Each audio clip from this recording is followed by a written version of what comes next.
Hello, this is Christina Barr, and you're watching Black Tea News.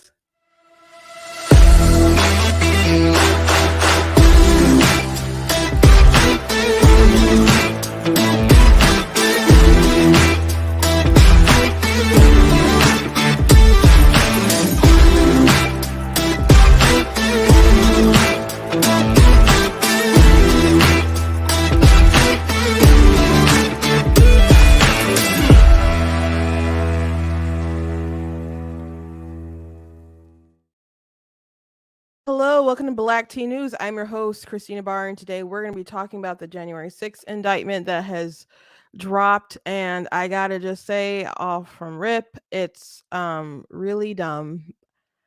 It's really dumb. Well, it's not. It's not dumb. It's uh unjust. Certainly. Is it dumb as far as it being a political strategy?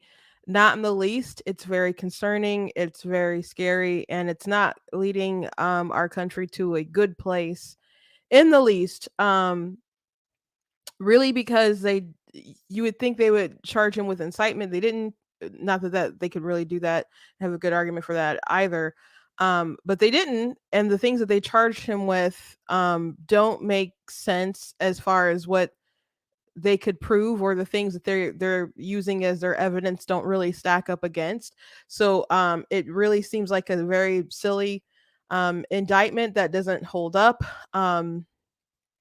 legal grounds. However, it's going to be decided in a DC court to a very probably anti-Trump judge who's been very harsh on J6 um, people, and given like max sentences and other stuff like that, just very harsh on people. So even though it may not be legit as far as the crimes, it's very likely that they could be like, screw it, I don't like this guy. Um, and that would be a sad thing for our justice system. Um, and then all the implications leading up, even up to that point, and what could happen afterwards, are very, very, very bad. So politically, if you want to make sure Republicans lose, if you want to see Trump in jail, or at least at the very least see Republicans lose, and maybe this country torn apart, this is a freaking good way to do it. And I'm not exaggerating. You can disagree, but I'm definitely not exaggerating today. But also I want to talk about the Biden administration is withholding funds for schools with hunting courses because of a, if you recall, was it all the way last year? There was a bill that was bipartisan that Democrats and Republicans got together, and they're like, well, let's pass something. And people were mad, and they're like, you Republicans, we don't like red flag laws and all this other stuff. And they're like, oh, it's not that big of a deal. So they're using the language of this law to withhold funds from some schools with hunting classes. And so no, there's not, I don't know how many schools across the country have hunting courses, or gun safety and other thing, or just learn how to shoot in like gym classes and other things like that. But or after school activities or extracurriculars or whatever. That wasn't like something in my school, but I'm sure that's in some states it would probably be pretty popular. But it's good for people to learn gun safety, and that's a good way to ensure there's less harm if people understand how dangerous a gun can be, and that you need to be respectful of your firearm, and respectful for your rights, and respectful for other people's rights. And it's very curious, but I haven't seen anybody really talk about this. And people need to know that when you side with these wolves, that they're coming for your sheep. So it's important to talk about today. And then I also wanted to talk about this other story from this actress who's playing Snow White. I don't know if we're gonna get to it though. And if we don't, we don't. But and I'll just maybe do a short or something about it. But it's just kind of more talk about not understanding their characters and other things like that. But there's definitely important news to get to today, but it's a wild day. But before we jump into it, I want to encourage you guys, go to blackteennews.com, check out different content on my website, check out different articles, different videos. If you like what I do here, please consider leaving a donation at blackteennews.com/donate. It costs to stream, it costs to run my website, etc. So if you can support, God bless you. I really do appreciate it. If you can't, thank you guys for liking, for commenting, for getting other people to watch. I monetize at least on YouTube and stuff, so that watching, just literally watching stuff, does actually help and stuff too. But if you can, go that extra mile, I do thank you. And so there's a link in the description if you're watching on Facebook or YouTube that you can go to the website to donate. If you are watching on YouTube, you can do super chats. On Facebook, you should be able to do stars. I know someone had trouble with it the other day. I don't know if it's all good now, but if you want to, if you can't do it that way, again, that donate link is available. Please consider checking out some of my books and stuff that I have. Like, of course, God is blatantly against abortion. There's a link for this also in the description. My youngest sister actually did the artwork for this, so she did an amazing job. But it covers theology, it covers rights, it covers science, and so on. So there's a podcast, whatever podcast is, a dating podcast, and they talk about, like, they'll do shows for like 3, 4, 5 hours. It's amazing that people sit and listen to stuff for that long. But I don't know how many people like will watch the whole thing when that stuff comes on, but there's definitely clips that circulate around a lot. And so Destiny is a really big streamer. He was on before with Lila Rose and Kristen Hawkins, and they did a debate on abortion. And I did not watch that whole thing. It was kind of their tactics versus his tactics was kind of grating on my nerves. It wasn't like a well meshed kind of synergy.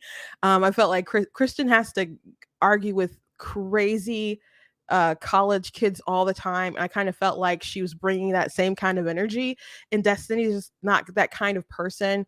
But his the things he's the moral gray and just not even gray, just really obscure, perverse places he's willing to go to kind of stand his position. It's just it's really remarkable. So anyway, I saw some snippets of that one, but he went back and forth with this guy. His name is Trent something. I had never heard of him. I'm sorry, I don't know his last. Can't think of his last name off the top of my head. But I saw their debate. I think I only have about 30 minutes left of it, and it was really good. Trent is really great. I'm gonna recommend. I haven't checked out more of his stuff, but I'm gonna check out more of his stuff. I know he's written some pro-life books and stuff and for different arguments. He was just so articulate and just had really well thought out arguments and stuff. There's like a thing or two that I'd maybe like critique on, but he did a great job. I think that Destiny's consciousness position, especially toward the end, started to really kind of fall apart. But I mean, I have issues with it, and I could go into it, and I've touched on it before. I could definitely touch on it more, and I will again. I think I'll write a post about some key moments during that debate, but I think I'll take some clips out and maybe comment on a few things, like some things that maybe Trent didn't have. Well, he had time to clarify. Maybe he didn't just end up clarifying it too much. But I just recommend it, watching it. It was a really good debate. So go ahead and check that out if you have the time. I was just driving around doing stuff, so I put it on, and I had start listening to before, but I was doing errands and other stuff like that, so I was able to get through quite a bit of it. So I recommend you guys checking that out. It was really good. So anyway, let's get to the meat of things. So the indictment is pretty nuts. Because they're not getting him on incitement. A lot of the things that they're saying, he knowingly knew the election was that he lost, and he had all these conspiracies to try to defraud the government and violate civil rights, um, and obstruction by trying to interfere with the January 6th process and stuff. Um, but we know that day. Now, I didn't like that he had a rally there. I know a lot of people who went there, by the way. But I thought at that point, I'm like, okay, yeah, make your challenges, but I thought it wasn't a good look. So I didn't like that he had a rally there. But he didn't tell people to go to the rally and go to the Capitol and do all the stuff that happened. So, and they're not charging him for incitement of inciting them to do all those things. They're not doing that. So that's a weird charge. The doing the fraud without like some kind of, I don't know, monetary value is just weird. There so even if they can convict Trump on these things within the courts, because again, it is in DC and it is with a judge that's probably not going to be sympathetic to him. And they could say, doesn't matter that what we're alleging, what the stuff that we're using doesn't really fit the crimes that we're citing. It doesn't matter that we don't have the evidence. It doesn't matter that if we can prove, that Trump absolutely knew that he lost and he was just lying to everybody, because they still, how are you going to prove that? There's definitely evidence of people saying that different stuff wouldn't work. I think if people read the indictment, take the time to read it, that a lot of people will be upset about the behaviors, I think, of him and his staffers and what they did know and what they pushed regardless, especially since they're so fervently continue to push particular narratives. But just because people say like, hey, Trump, you lost and other stuff, that doesn't mean that he has to accept that. So or that he didn't convince himself that everybody was wrong and the reality that he wants to accept is the right one. So but let's say the jury or whoever, let's say they like, you're guilty. This stuff isn't going to stand up if it goes to the Supreme Court. And if it goes to the Supreme Court, it will not look good. Not because they're not making the right decision, but it would probably be a 5-4 decision, or 5-4, 6-3 maybe. But if it ends up that way, and 3 of those judges who vote in his favor are the ones that he appointed, it just really doesn't look good. It's the Democrats are really playing 4D chess with all this stuff. They really, really are, because all this indictment stuff, he has so many cases going at him. It's just going to be nonstop. We talked the other day about how his super PAC raised like $56 million and 40 million of it like went to legal fees. He was down to like $4 million in it the other day. I'm sure he raised a bunch last night. I don't know how much. I don't know if they said so or not, but it's good timing for them raising some funds. But so much money is going to be sucked into his legal fees, and some people have pointed out like that's not good. But there's a lot of Trump people are like, no, that's fine, we want him to fight, but it doesn't leave a lot for ground game operations and other things like that, which in 2016 they did not have a good ground game. They just really didn't. But we had like some strong infrastructure as far as like coming from the RNC and other state parties. I worked at the Michigan Republican Party at that time, and I can tell you our infrastructure there was very strong. Not to just brag on like our operation, but I was at least killing my game. What I was doing there. So people worked tirelessly, and there was even people who who weren't too fond of him, but still worked very hard for the outcome. I can tell you, people there didn't believe that. They were very surprised about the outcome.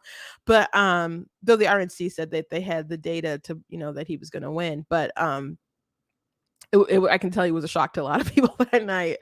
Not my dad though. My dad was just, cool as a cucumber. Um, so there's not the same kind of infrastructure like the MI GOP right now in Michigan. It's broke, and it's not like how it was. And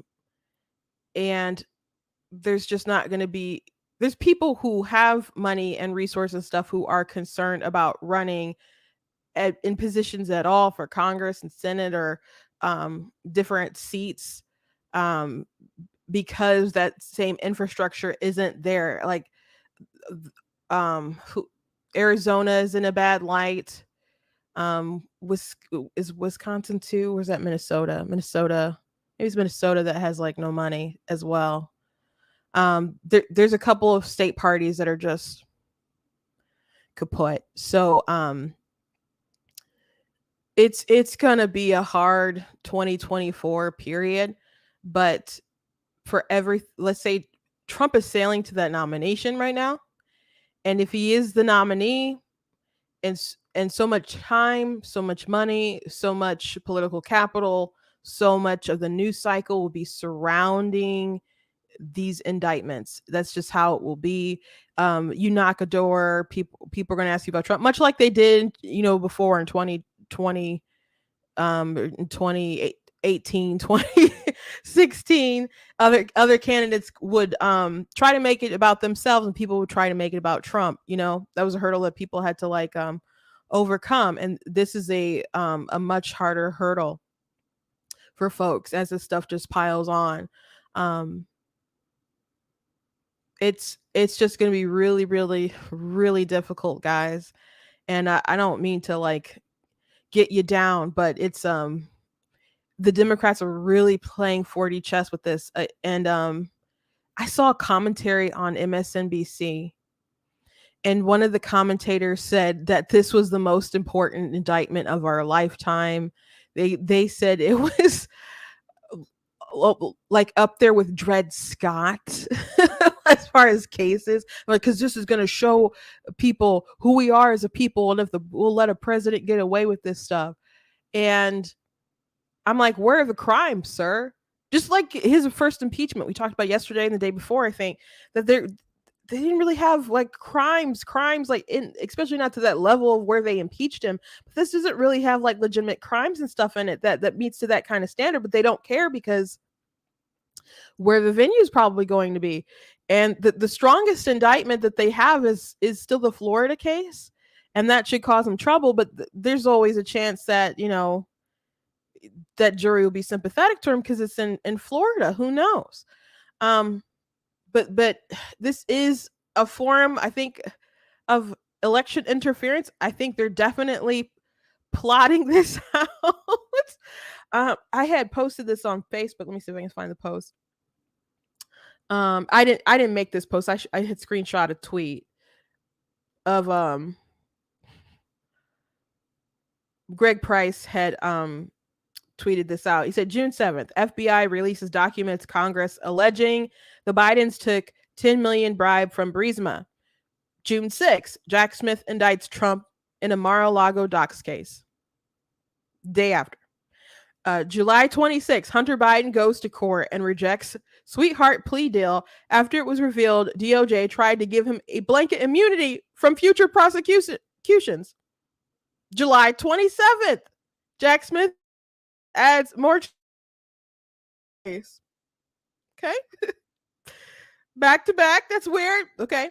July 31st, Hunter Biden's former business partner testifies to Congress that Joe Biden was on over 20 calls with his son's business partners and that Burisma execs pressured them to fire the prosecutor. August 1st, Jack Smith indicts Trump again for January 6th.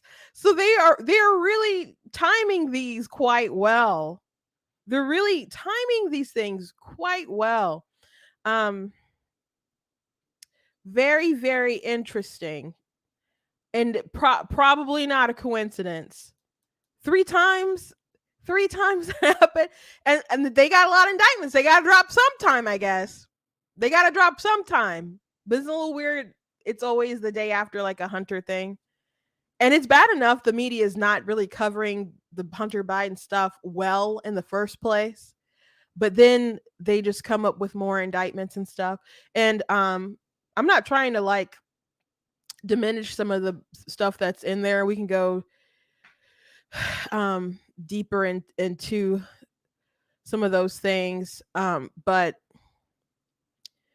it's pretty transparent what some of the stuff they're going to do. I'm trying to do anyway. I'm going to read a little bit from an article from National Review, and they are not, really pro-Trump folks. National Review, if you remember back in 2016, they came out with their whole entire art magazine was dedicated to stopping Trump. So they're not pro-Trump folks. However, it's pretty obvious that this should not rise to the standard to indict the former president of the United States. The third Trump indictment feels like the main event, but that's what's wrong with it. It's not about the crime. It's about the fundamentally political misconduct set aside for the moment debates over the evidence of Donald Trump's state of mind and the proper scope of the statutes involved. The deeper problem with bringing this case as a federal criminal prosecution is finding anything in it that looks like a traditional criminal act. The reason this indictment feels momentous is that it lays out a woefully damning course of conduct that leaves no doubt Trump acted with utter contempt for the truth, the law, and integrity of our system of government. His slew of lies and rage unquestionably give him moral and political responsibility for everything that happened on January 6th. Argued this at the time and concluded that the Senate should not convict Trump. They said the Senate should convict Trump. Indeed, the House should have impeached him, and the Senate should have removed him from office and barred him from public life before the smoke cleared. He should not just be disqualified from seeking public office again. He should be shunned from decent society. So these are not pro-Trump folks, whatever. I didn't think that they should impeach him, especially not at the speed of which they operated in, because clearly things that they used as evidence in the case didn't really pan out either. So I didn't think they really did their due diligence anyway. So I mean I didn't think that they should have impeached him either times, but they think so. So just setting it up. These are moral and political judgments, and he has richly earned them. But look throughout this indictment, which promises us unlawful means. Where is the unlawful act by Trump? Read the verbs used: spread lies, publicly repeated, issued a tweet, called, lied to, held a meeting, publicly maligned, retweeted, encouraged supporters, etc. All this stuff is the regular work of politics. And I want to show you guys. Let's flash back for a moment to the past of some lies from the media.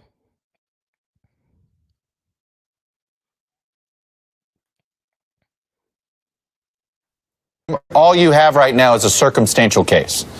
Actually, no, Chuck. I can tell you that the case is more than that, and I can't go into the particulars, but there is more than circumstantial evidence now. So, again, I think... So you have seen direct evidence of collusion?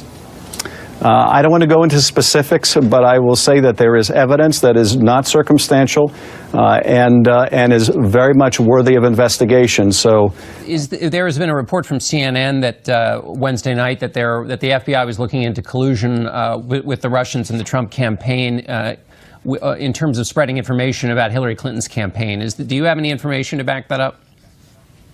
I'm not sure that I can comment on that. I can say that I think that the investigation that the director talked about at our Monday hearing is justified. I think there is a sufficient basis for that investigation, not only to have been initiated, but for it to continue at this point. And I don't have a concern with other members characterizing the evidence as they have, and many of them have said they think there's no evidence of collusion.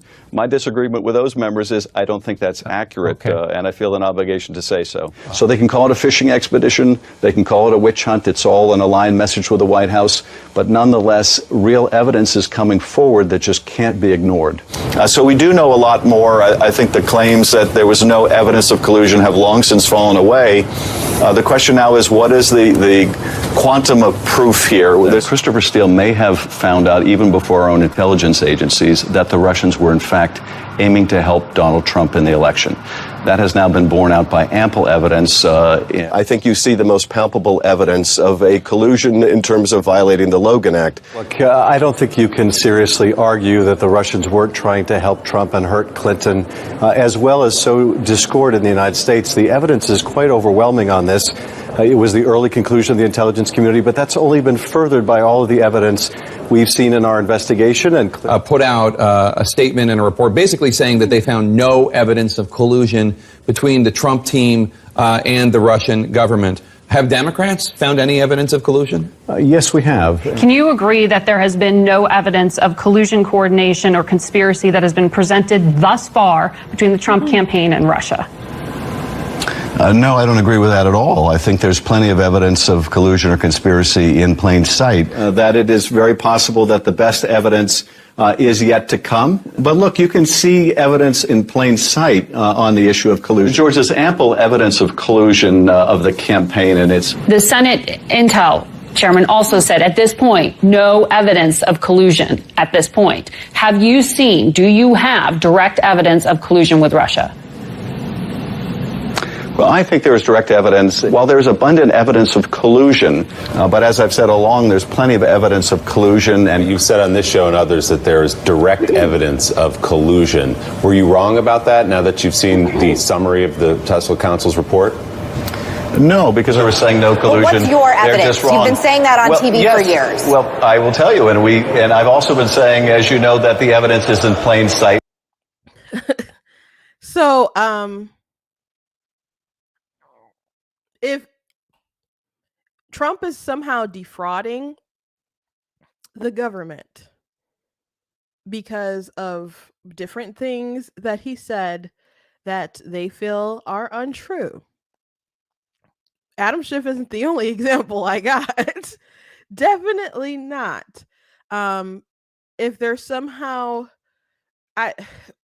committing civil rights violations and well, I think the civil rights violations is for the electors thing, but the defrauding, if it just boils down to him saying things that are not true to achieve a political end, to change the results of an election, how does it not qualify that there are people undermining his presidency and continuously lying, Schiff lying nonstop? You know that they had different meetings behind closed doors with stuff that we couldn't see every day, and the things that we knew were just being told to us by people like Adam Schiff. And he went out there and he made it seem like there was this evidence of Russian collusion, even though they knew that it wasn't true. And all that stuff ended up, just being bunk. But they had a particular goal in mind to undermine Trump as the president because they were mad that he won and they needed some kind of explanation because they couldn't deal with the embarrassment of Hillary Clinton losing and the fact that Trump beat them and the fact that he was in the White House. So they had to make him seem illegitimate. And people call him illegitimate all the time. A president who was legitimately elected to the United States off the office of president.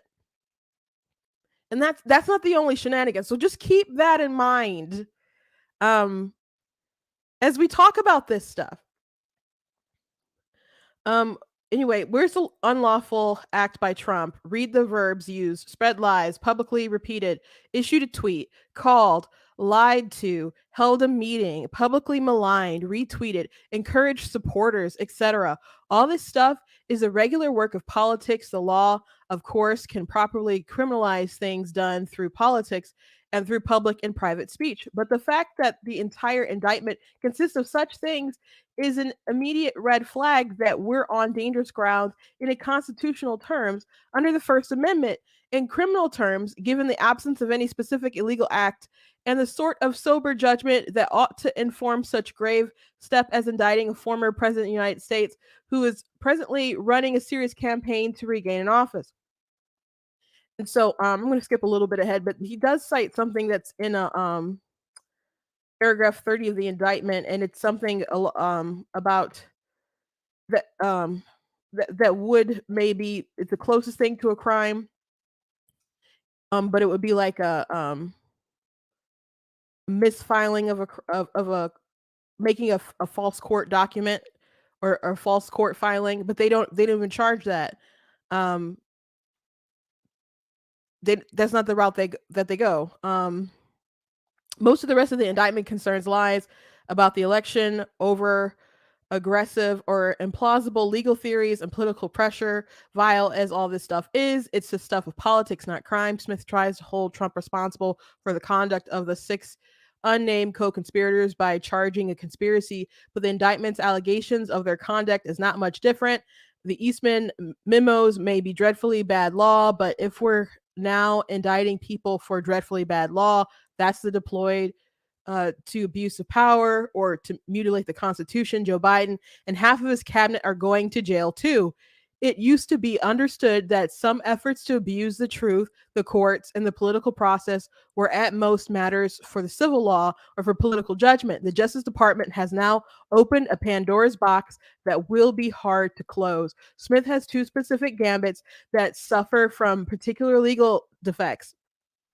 The first is that he makes a big deal out of the efforts to get Trump electors to meet and to have their votes filed with the National Archives and used in Congress. I explained the legal problem with this theory a year and a half ago under multiple long lines of Supreme Court and federal and state appellate court decisions, and just about every federal or state rule against fraud and misrepresentation. The false statement must be material, and that means they must have had the capacity to deceive. This is the same problem at the heart of Alvin Bragg's indictment of Trump for false statements in a document he never intended anyone to see. The crucial capacity to deceive is simply not there when you tell people a lie, but they already know the truth, or when they can easily ascertain the facts for themselves. In the case in the fake electors, there are electoral votes were cast in public, and everybody in the country knew that they were not the slates of electoral votes approved by any arm of state government. As I wrote in January 2022, prosecutors may argue that the existence of false electors certificates was material because they were used as a pretext by those who objected to Biden's certification. But the reality is, everybody involved in the process knew that these were not real certificates backed by a governor, a legislature, or any arm of the state government or representing the outcome of the actual popular vote in those states. That was all out in the open and widely reported at the time in press reports I summarize as they happened. The Nevada electors cast their votes in a live event streamed on YouTube. This is unlike, say, casting a fraudulent ballot that disappears into the pile of legitimate votes. The denial of reality was open and notorious, and the vice president and the majority of both houses of Congress saw right through it. The simple reality is that everybody knew these were not real certificates just because they were sent to the National Archives. Smith's second move is to, and by the way, like our attorney general, she doesn't care about, she like in her announcement for the Michigan electors, she doesn't care about the intent. She even said they may have thought that they were legitimate, they may have thought this, etc. She doesn't care. She's like, that's not good enough. She charged him anyway. Most people are like, the youngest person that lists 55. I mean, they're gonna try. She's trying to send 70, 80-year-old people to jail over signing a piece of paper, which some of them were not that deep into it, They came, some were substitutes for the electors, because at there's a Republican conventions, Democrat conventions, they both select electors, and whoever wins that nomination, whether it's Trump or Biden, they get to select their electors to go ahead and vote. Since Biden won, he had his electors that met at the Capitol. And if Trump had won, his electors would have, they tried to actually meet in the Capitol. But some of them didn't show up, probably because they thought this all wasn't going to pan out. So some just were told to come, and they signed a piece of paper, and they feel like they were kind of misled and other stuff like that. So she doesn't care. She just wants people to go to jail. Smith's second move is to try to tie Trump legally to the storming of the Capitol. The people who actually breached the Capitol have been prosecuted, and properly so, but the Department of Justice has previously not even attempted to argue that any of them conspired with Trump. To the contrary, it has argued in court against the contention that rioters believed they were acting lawfully because they were following the orders of the President of the United States. Inconsistently aside, this too is legally defective because it falls well short of the constitutional standards for incitement under the Brandenberry versus Ohio. Smith barely even tries to suggest otherwise. As I warned some time ago, there's a crucial difference in the law between engaging in an insurrection and simply saying things that encourage people to engage in one. The criminal law standards for incitement are very demanding, and rightfully so, in a society that values robust political speech. What about obstructing, influencing, or impeding the joint session to count the electoral votes? At some point, charging a political leader with trying to influence the political process creates some fairly grave constitutional issues. The constitutional concerns about the rights of speech and petition are more easily resolved when Section 1512 is used against people who actually use force or illegally breach the building and causes the session to halt. There is always some legal line between speech and physical force or physical obstruction. It will be difficult to get a legal ruling in Trump's favor on much of this in advance of a trial, but this indictment should never have been brought, and in due time we will all come to regret that it was. It's so political. Here's the criminal conspiracies they're actually charging with. So there's three: a conspiracy to defraud the United States by using dishonesty, fraud, and deceit to impair, obstruct, or defeat the lawful federal government function by which the results of the presidential election are collected, counted, and certified by the federal government in violation of 18 U.S.C. 371, a conspiracy to corruptly obstruct and impede the January 6th congressional proceeding at which the collected results of the presidential election are counted and certified in certification process in violation of 18 USC 1512, and a conspiracy against the right to vote and to have one's vote counted in violation of 18 USC 241. So the last one is about the electors. The second one is about the day and the actual proceedings and stuff.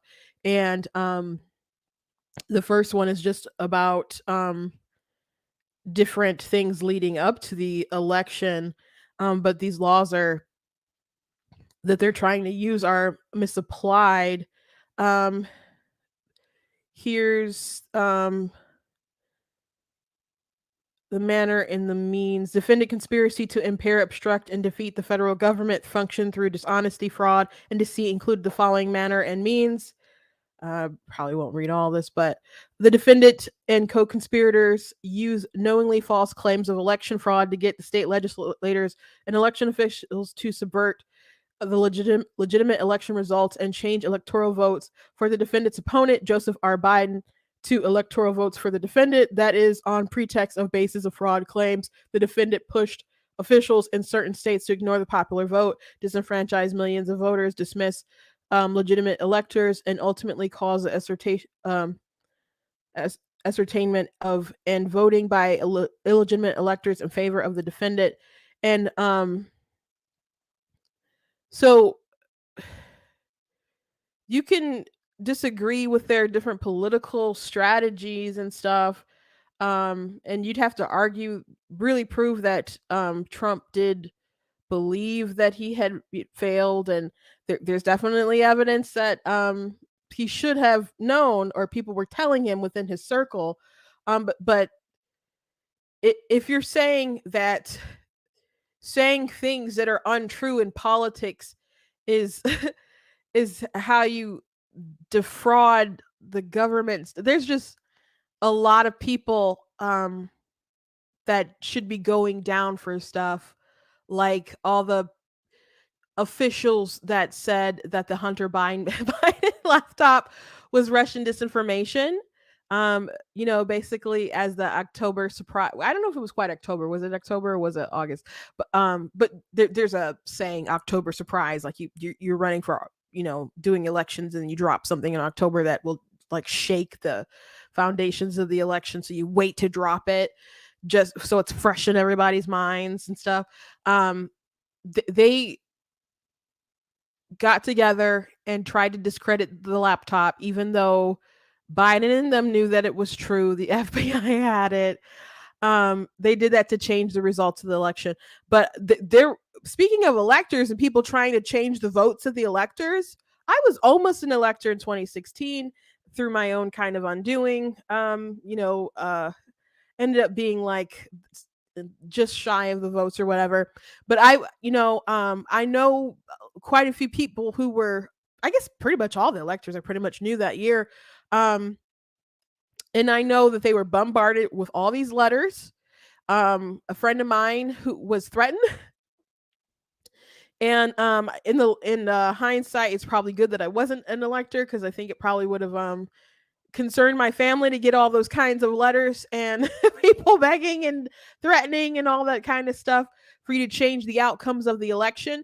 I was there that day when they cast the votes in 2016, when people flooded into the building, and there's like these dramatic news stories, and we went through like the news saying, oh, they flooded, talking about the false electors and stuff. But they just calmly came to the building and asked to be let inside and went back and forth with the deputies that were there, and they're like, no, you can't come in or whatever, and they had the lawyer speak a little bit and they wouldn't let them in, and it was kind of it. They didn't flood inside, like there was all these protesters that came into the building and stuff. So it's definitely a different energy, but there was actually a coordinated effort to get people to change their votes, to subvert the will of the American people and the people within their states. So if Trump has to go to jail for this, or should be charged for this stuff, there's a couple actors. There's a couple actors that should be on that indictment with them. We're gonna flash back together, guys. We're gonna flash back together. I don't know if all this is bleeped out. I think there's some swearing in it, but I don't know. But let's flash back together. This message is for you. As you know, our founding fathers built the Electoral College to safeguard the American people from the dangers of a demagogue, and to ensure that the presidency only goes to someone who is to an eminent degree endowed with the requisite qualifications. An eminent degree. Someone who is highly qualified for the job. The Electoral College was created specifically to prevent an unfit candidate from becoming president. There are 538 members of the Electoral College. You and just 36 other conscientious Republican electors can make a difference. By voting your conscience on December 19th. And thereby shaping the future of our nation. I'm not asking you to vote for Hillary Clinton. I'm not asking you to vote for Hillary Clinton. I'm not asking you to vote for Hillary Clinton. As you know, the Constitution gives electors the right to vote for any eligible person. Any eligible person, no matter which party they belong to. But it should certainly be someone you consider especially competent. Especially competent to serve as President of the United States of America.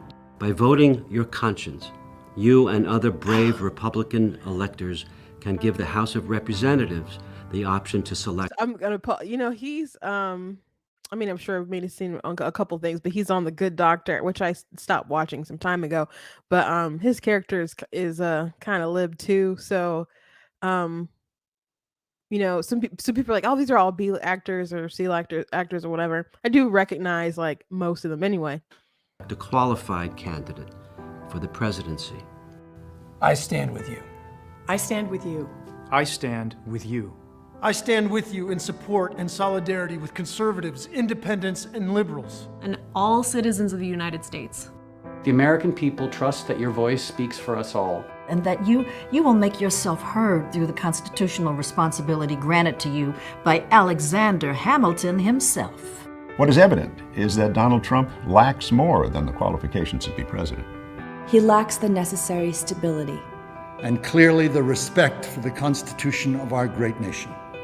You have the position, the authority, and the opportunity to go down in the books as an American hero who changed the course of history. And you have my respect. You have my respect. You have my respect. For your patriotism and service to the American people.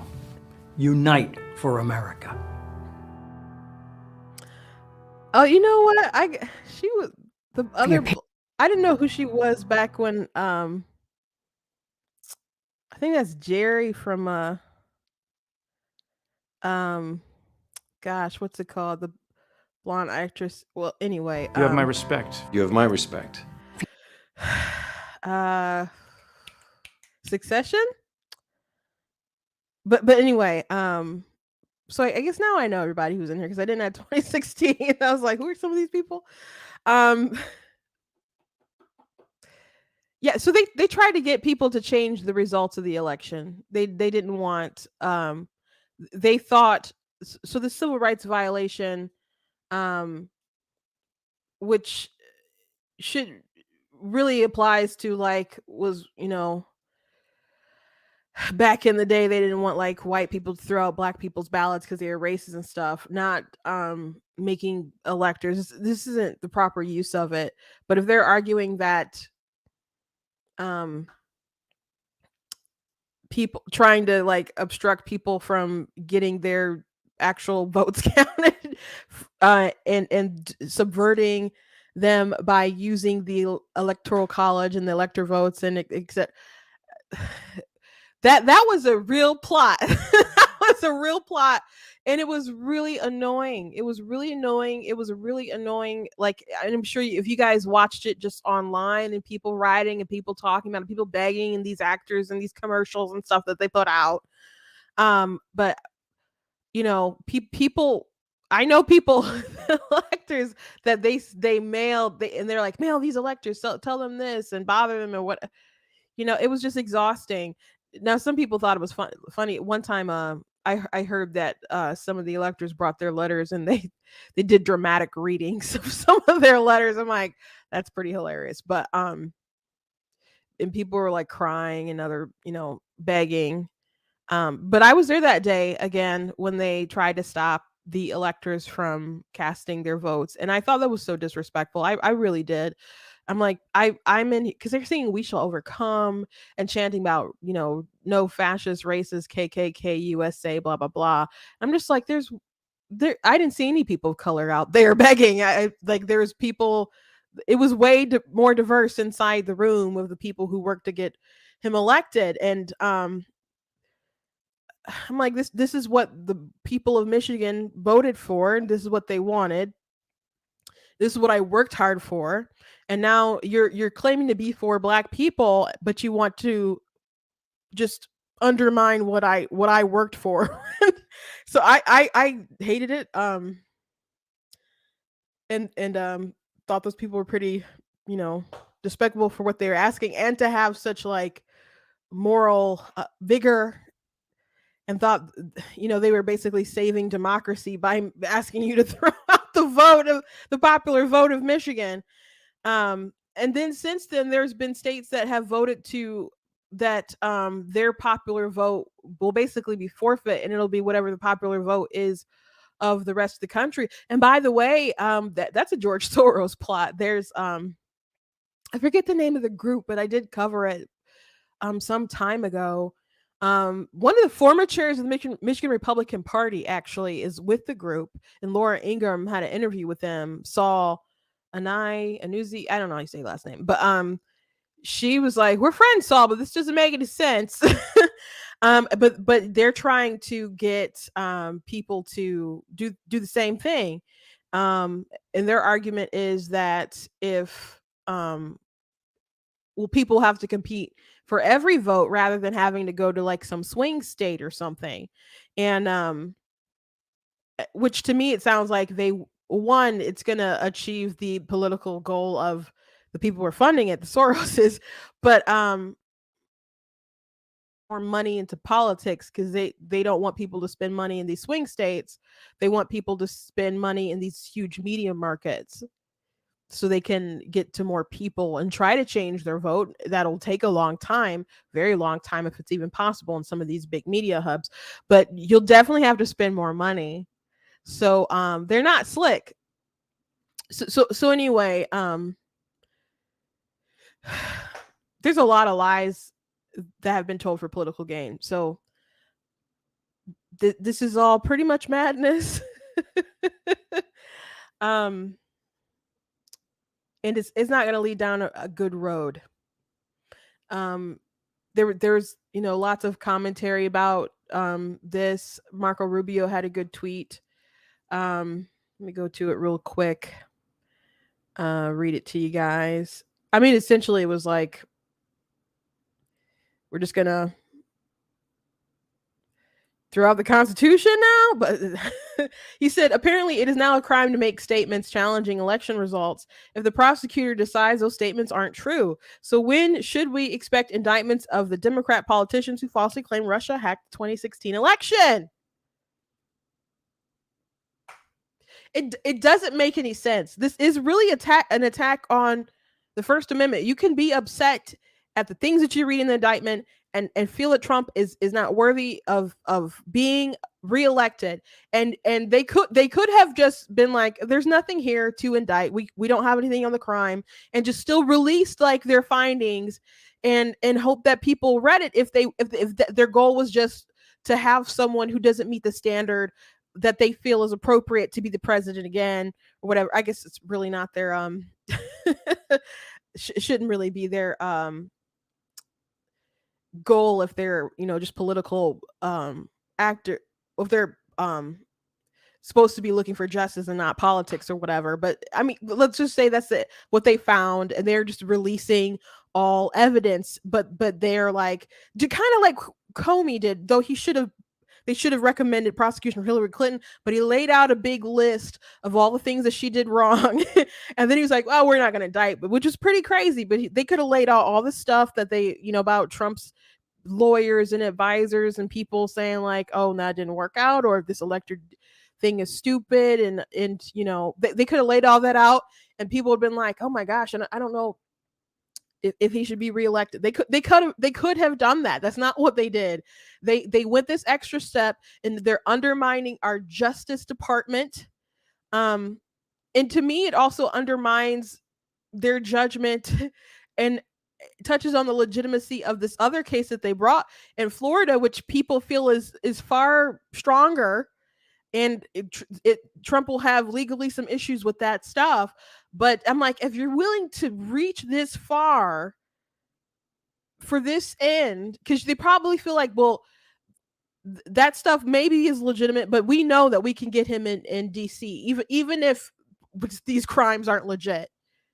And they have also probably worked out the fact that this will be overturned in the Supreme Court. And it will just not look good that 3 of his appointments helped to overturn it. And it's going to be a very, I don't know if this case will be prolonged till after the election, but if it's before the election and it's Trump and Biden again, and they say, oh, Trump, I don't know if the Supreme Court will get to overturn that quickly or not, but, or let's say not. And it was a big political issue while they're running for re-election, because it's very possible that they may have to, the next person in office may have to appoint Clarence Thomas's replacement. That's very possible. So again, they're playing some 40 chess. They're playing some 40 chess. Ron DeSantis had did a statement. I don't have it saved. Let me find it really quick if I can. But people were ticked off. People did not like his, well, I won't say all people, but Trump people were not okay with it. They didn't like it.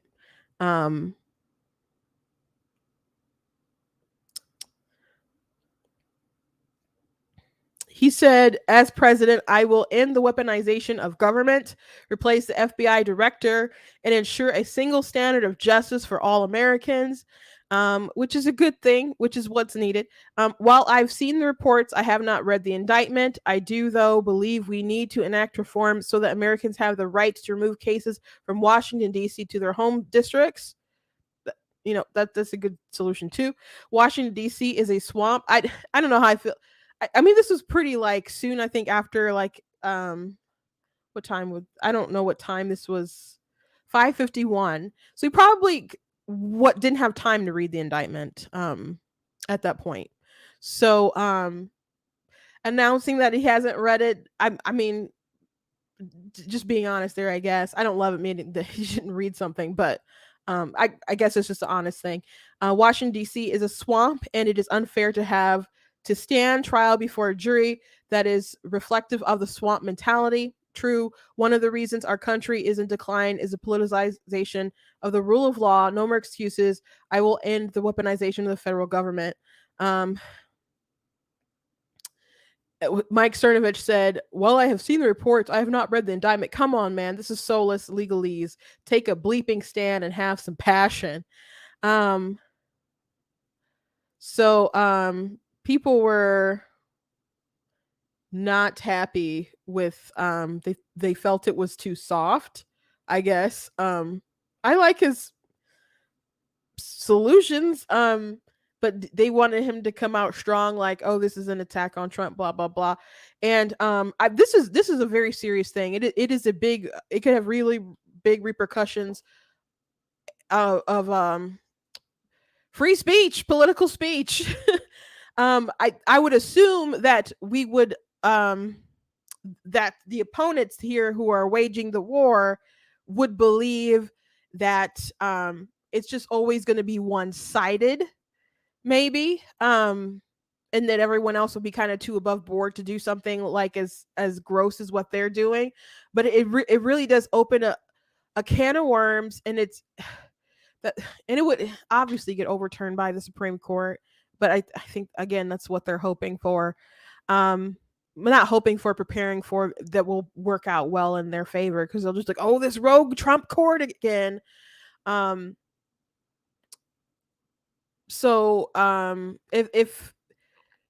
the funny thing, though, not funny, haha, but the Trump people who are so angry about this, and this is beyond Trump. This is really beyond Trump. What they're doing here, the targeting the political speech, it's beyond Trump. So he could have definitely come out stronger if he wanted to. Though I don't think his statement is awful. But if people really want or expect people to go to bat for Trump all the time, Trump has to not, I don't know, accuse people of being pedophiles. Because that was like something he kind of threw out there for DeSantis, implied. He said, you know, there's been Trump folks implying that DeSantis is a racist for the past week or so. So if you want people to stand with you, you probably shouldn't slander them. Just trying to be for real, guys.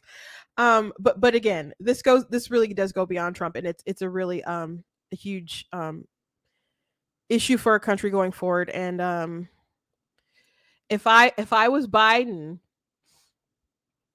and didn't want everything to totally fall apart, but still wanted to win, I would let all this stuff play out. I wouldn't even let it really get to the Supreme Court or whatever. I would just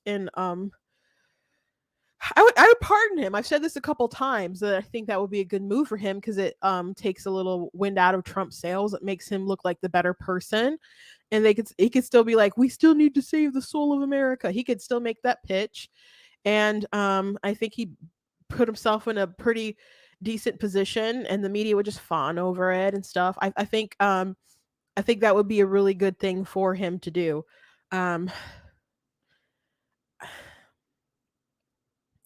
I think Trump is in a bad spot. I think he can win the primary. I think if you're thinking that independents will wake up and be like, "Oh my gosh, they're treating him so poorly,"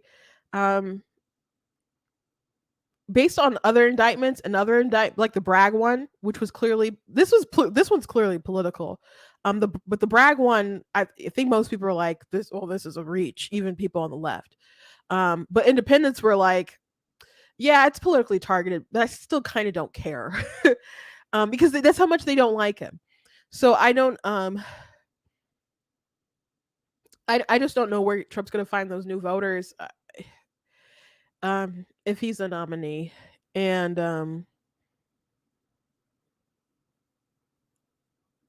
I think if there's a Republican president, they will pardon him.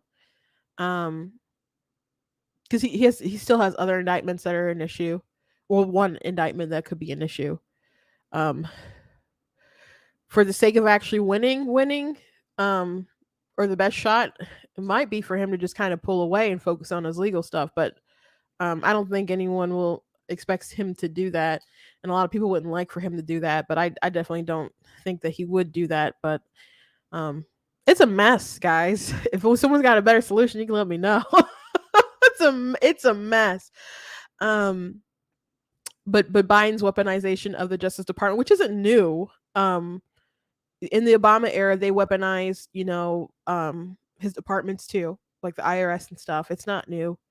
And they went after Trump when Trump was like running for office, and they undermined him from jump. So I'm not surprised with this. This is very serious. Very serious. So anyway, I am over an hour, so I think I will table my other topic for tomorrow. I apologize. Someone said I hope you don't mind me sharing this comment, because this is though it is all caps, it is true. I don't think the Americans understand how much trouble this country is actually in.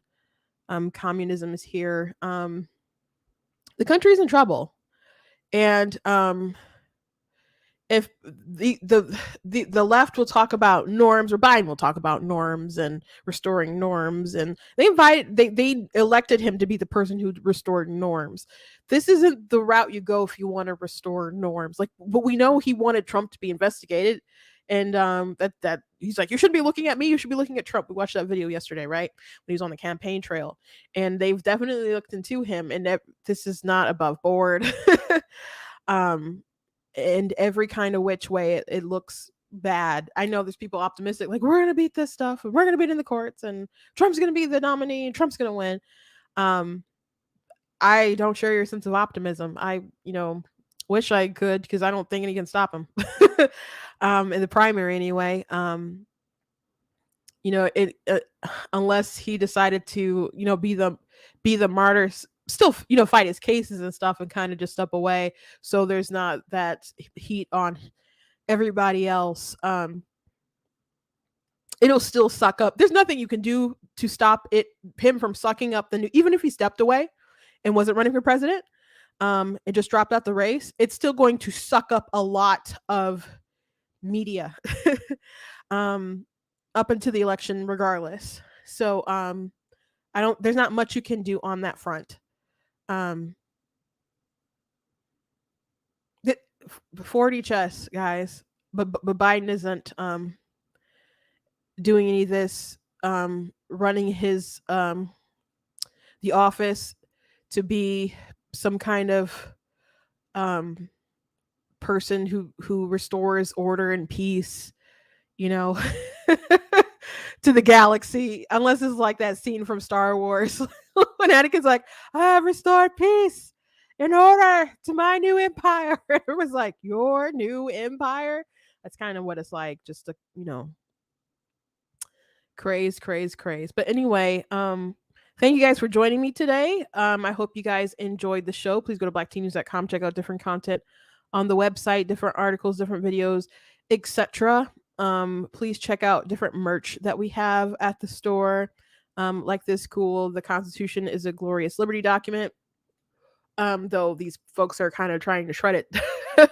Not kind of, but it's still a glorious liberty document, and we should love it and support it, and try to uphold it. And if we don't win this election, it's very likely that we can lose that, majority that's worked out pretty well for us.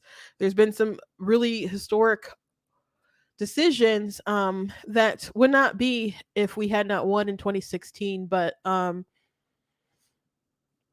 things could radically change. Man, just it would be so awful. I assume he just wouldn't retire if Joe Biden got reelected, but it would be the most cruel thing if Joe Biden got to replace Clarence Thomas. That would be awful. That would be awful. I don't want to see that happen, man. I don't want to see him not on the court, but he's got to step down eventually. So check out other merch that we have at the store, like my money, my business. Got the Black Tea mug, etc. If you like what I do here, please consider leaving a donation at blacktnews.com/donate. Cost to stream, cost to run my website, all that stuff. So if you can support, thank you very much for doing so. Thank you guys who have done that and continue to support. I really do appreciate you. And to you know what? Now that I think about it, I said this weekend I am maybe I'll pre-record it or something, because I do want to cover the story, and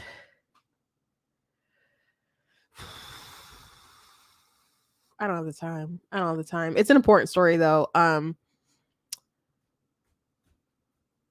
This weekend we have revival at my church, and it's a big youth revival, and I wanted to take some time to kind of prepare. So I will maybe do a video and put it out, but I don't know if I'm gonna do a whole live tomorrow. I guess I wasn't planning on it, but this news is kind of crazy.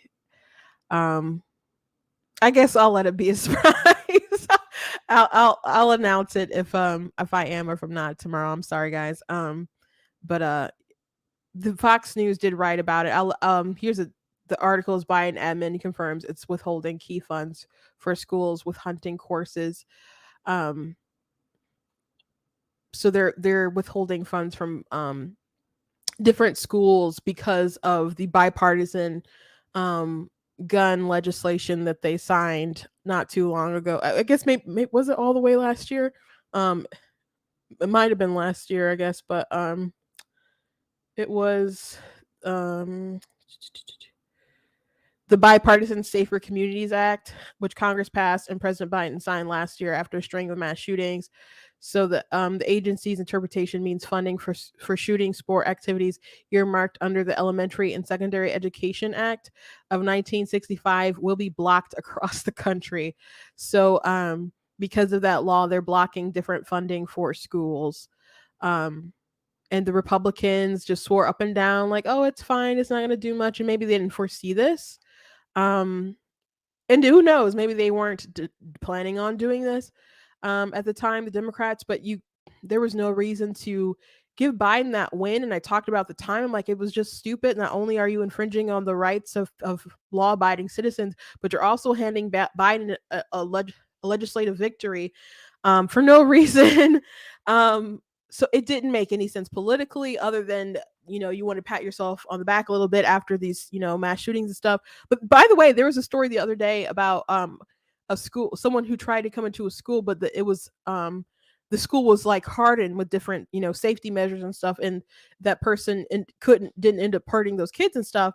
So the hardening does work, but that's not what people want. They want to disarm law-abiding citizens while they don't want to arrest people actually breaking the law. Somebody shot an elderly woman while she was canvassing for to stop the abortion law that was passed in Michigan, and nothing happened to that person who shot that old lady. They just let him go. Let him get off for that. Pretty nuts. So these people, they'll protect their side, or they don't care about. It seems like they don't care about safety too much. They care about what they can do in the end for their political gain. So they want to get rid of your guns. They want to get rid of your guns and your free speech and everything. So much like Kyle Rittenhouse's case, I think had big implications for the Second Amendment. That's why a lot of people were so like tuned in to it, because they were concerned ultimately what would it mean for your self-defense and so on. It was so obviously self-defense. This Trump indictment is going to be a big thing about political speech, man. And it's sad where we are as a country. But anyway, I'm going to let you go. I hope you guys enjoyed, and I'll see you next time.